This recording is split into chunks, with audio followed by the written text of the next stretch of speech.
নিজের জন্য আমি জান্নাত বানাই নাই, আমি আল্লাহ তোমার জন্য জান্নাত বানাই নাই রে গোলাম।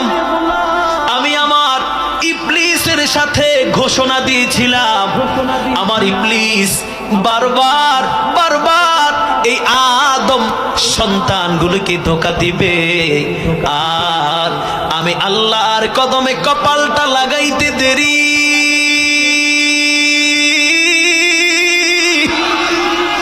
ও গোলাম, 70 বছরের গুনাহ নিয়া, 60 বছরের গুনাহ নিয়া গোলাম আমার কদমে আগাইতে দেরি হবে, আমি আল্লাহ গোলামকে ক্ষমা করে জান্নাতি বানাইতে দেরি করব না।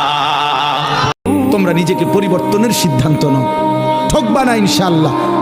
আল্লাহকে সেজদা দিয়ে কেউ ঠকে না, প্রিয় নবী সাল্লাল্লাহু আলাইহি সাল্লামকে অনুসরণ করে কেউ ঠকে না।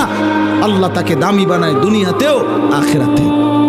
আখিরাতেও কোনো পাপী, কোনো চরিত্রহীন, কোনো লম্পট, কোনো দুশ্চরিত্র বন্ধু সে মানুষের কাছে ঘৃণিত হয়, ঘৃণিত হয়।